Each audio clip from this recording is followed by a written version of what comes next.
네, 4.15 총선 이제 딱 이틀 앞으로 다가왔습니다. 여야 모두 막판 표심을 잡기 위한 움직임이 바쁜데요. YTN 정치부 기자들이 오늘도 지역구 현장으로 나왔습니다. 네, 여기는 경기 고양정 지역구 일산 신도시에 나와 있는데요. 일단 저희가 낮 12시에는 더불어민주당 이용우 후보를 직접 이 자리에 모시고 여러 이야기를 나눠보겠습니다. 저희가 원래 미래통합당 김연아 후보도 출연을 요청했습니다. 그리고 당초 승낙을 했습니다만 어제 계획을 번복하면서 출연이 무산돼서 오늘은 민주당 이용우 후보와만 함께한다는 점을 말씀드립니다. 네, 저희 YTN은 통합당의 김연아 후보 측에도 동등한 기회를 보장했다는 점 분명히 말씀드립니다. 네, 창릉 신도시 백지화 공약을 내걸어서 이게 어떤 방법이 있는 건지, 그리고 메디시티 관련해서 공약 내용이 구체적으로 어떻게 되는 건지 좀 물어보고 싶었는데 아쉽게 됐습니다. 네, 아쉽게 됐습니다. 예. 자, 지역구 얘기 잠시 후에 하기로 하고요. 일단 국회 소식부터 알아보겠습니다. 미래통합당이 다시 차명진 후보에 대한 제명을 추진한다는 소식이 들어왔습니다. 네, 그렇습니다. 박형준 공동선거대책위원장이 조금 전에 기자간담회를 열었습니다. 이 자리에서 경기 부천병의 차명진 후보를 윤리위가 아니라 최고위원회 차원에서 제명하기로 결정을 했습니다. 앞서 세월호 유족에 대한 막말로 탈당 권유의 징계를 받아서 선거 완주가 가능했었죠. 그런데 그 이후에도 같은 말을 SNS에서 남겨서 물의를 일으키자 통합당 지도부가 결국 칼을 빼든 것으로 보입니다.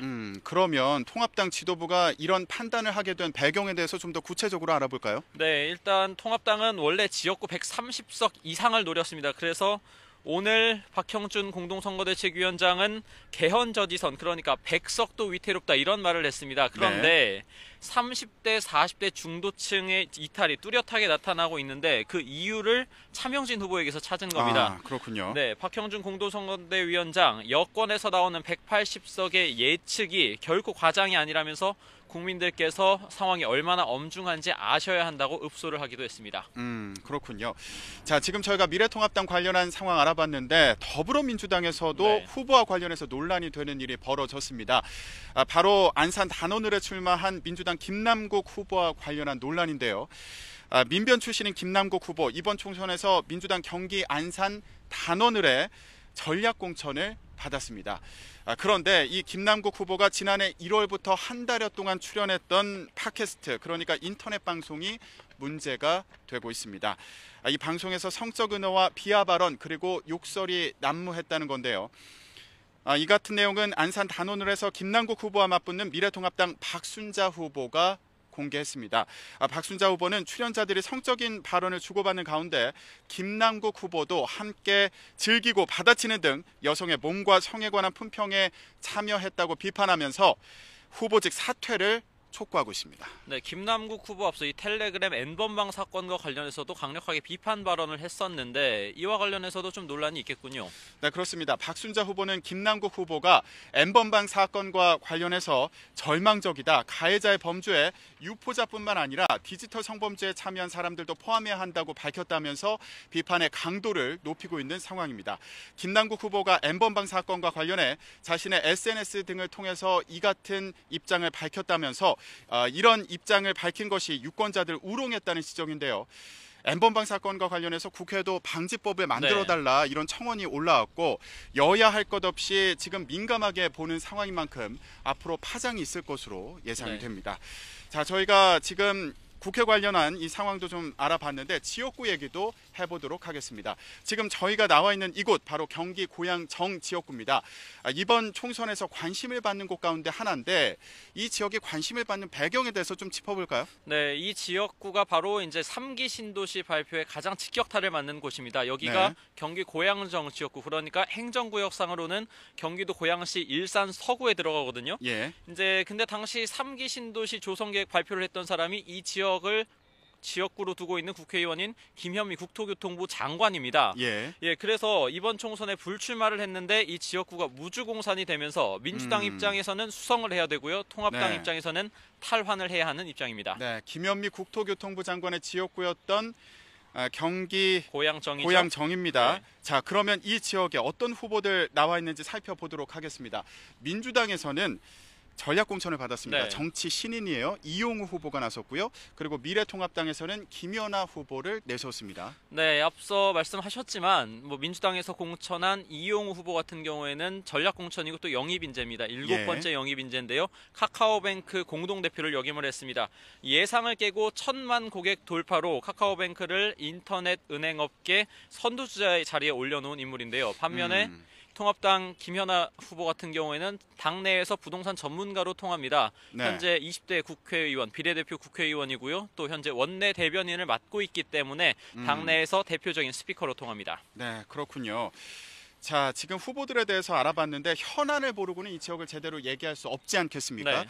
아까 저희가 3기 신도시 발표에 직격탄을 맞았다 이런 얘기를 해봤는데 그런 만큼 부동산 현안이 핵심 이슈일 수밖에 없어 보여요. 네, 지금 저희 뒤로 배경으로 아파트가 많이 보이는데요. 네, 이곳이 그렇습니다. 지금 좌우로 다 아파트가 있어요. 일산 신도시의 중심입니다. 그런데 지도를 하나 좀 보여드릴까요? 이곳 경기 고양정 지역구의 지도를 좀 보여드리고 싶은데요. 위로는 파주가 있고요. 아래로는 서울이 있습니다. 그런데 고양시 그리고 일산 신도시 가운데 이곳 고양정 지역구가 서울과는 가장 떨어진 일산 신도시의 가장 깊숙한 곳에 자리를 잡고 있습니다. 약 30년 전에는 뭐 신도시라고 불렸지만 지금 사실 신도시라고 하기에는 조금 무색한 부분이 그렇죠. 있거든요. 예. 서울로 출퇴근하는 분들이 많은데 도로가 됐든 지하철이 됐든 사실 크게 나아진 게 없다. 이게 바로 이 지역 유권자분들의 한결같은 말입니다. 또 부동산 업계 말로는 당시에 함께 분양했던 분당 신도시에 비해서 지금 집값이 2배 가까이 떨어진다. 이렇게 얘기를 하고들 있으니까요. 이 지역 분들의 어떻게 보면 부글부글하는 마음이 한편으로는 이해가 될 법도 합니다. 그러던 와중에 일산보다 훨씬 서울에 가까운 곳에 대규모로 3기 신도시가 들어선다 하니 이 지역 분들의 반감이 클만도 합니다. 네, 그런데 말입니다. 네. 예, 이 지역에서 3기 신도시 계획이 지금 큰 영향을 미치고 있는데 이 계획을 발표한 인물이 바로 김현미 국토교통부 장관입니다. 이 지역구의 의원이지 않았습니까? 그러게 말입니다. 네. 네, 일단 김현미 국토교통부 장관 총 3선인데요. 2번의 이곳 지역구에서 금배지를 달았습니다. 네. 그렇기 때문에 초기에 자리 잡은 이곳 집주인분들 뜻 초기에 자리 잡은 원주민이라고 부를 수 있는 분들의 반감이 클 수밖에 없습니다. 그런데 또 그렇지 않은 분들도 있습니다. 왜냐하면 최근에 들어선 대규모 단지 소위 킨텍스 지구라고 불리는데 이곳에는 광역급행철도 GTX-A의 호재를 톡톡히 또 누리고 있거든요. 예. 또 집주인이 아닌 또 세입자분들 같은 경우에는 생각이 다를 수 있습니다. 그래서 제가 직접 지역 주민분들 만나서 목소리를 좀 들어봤습니다. 함께 듣고 오시죠. 이제는 어디 가면 그냥 고향 산다 그래요. 예전에 일산 산다 그랬었는데 이제 그냥 그렇게 일산 하면 인식이 옛날에는 막 이제 정말 저 초기 여기 결혼해서 왔었을 때는 분당하고 이제 이렇게 비유됐었는데 이제는 뭐 재선했죠. 그러면 저기 일산 주민들이 상당히 밀어준 거 아닙니까? 그런데도 불구하고 일산 주민을 무시해버리고 그런 쪽으로 뭐 상기니 뭐니 해가지고 발표하고 그러면 주민을 완전히 무시하는 조사죠. 잘한 건 있다고 생각을 하죠. 과거에 좀 이렇게 지지부진했었는데 GTX 문제라든가 뭐 CJ 라이브 시티라든가 이런 문제가 있었기 때문에 상기 신도시를 발표하더라도 이쪽도 지금 많이 비어있는 부지들을 발전시켜서 균형 있게 발전시킨다고 하면 별로 거부감은 갖고 있지 않습니다. 네, 3기 신도시와 관련한 주민들의 다양한 의견을 들을 수 있었습니다. 그런 만큼 후보들도 이 부동산 정책과 관련해서 입장을 가지지 않을까 네. 이런 생각이 드는데 저희가 미리 만나보지 않았습니까? 네. 후보들의 입장도 이어서 들어보겠습니다.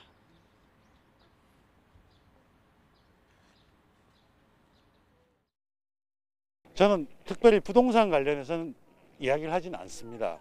근데 일산에 특히 일산 서구에는 그 테크노밸리라든지 영상밸리 좋은 단지들이 많이 있습니다.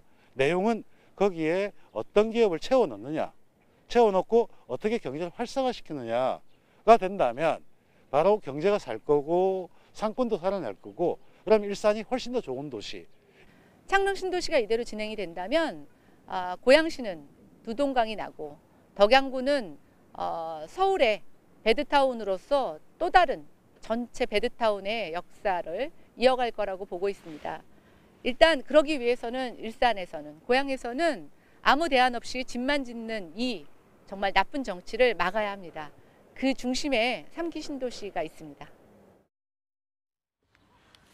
네, 지금 후보들의 인터뷰를 직접 들어보셨습니다만 한마디로 정리를 하면요. 민주당 이용 후보 같은 경우에는 기업들을 유치를 해서 일산 신도시를 좀 잘 살게 하자 이 얘기고요. 네. 또 통합당의 김연아 후보 같은 경우에는 3기 신도시 철회 그리고 교통 여건 개선으로 정리할 수가 있겠습니다. 네, 알겠습니다. 후보들 입장까지 들어봤는데요. 저희가 12시에는 더불어민주당의 이용우 후보를 이 자리에 모시고 관련된 내용 구체적으로 알아볼 테니까 계속 함께 해주시기 바랍니다.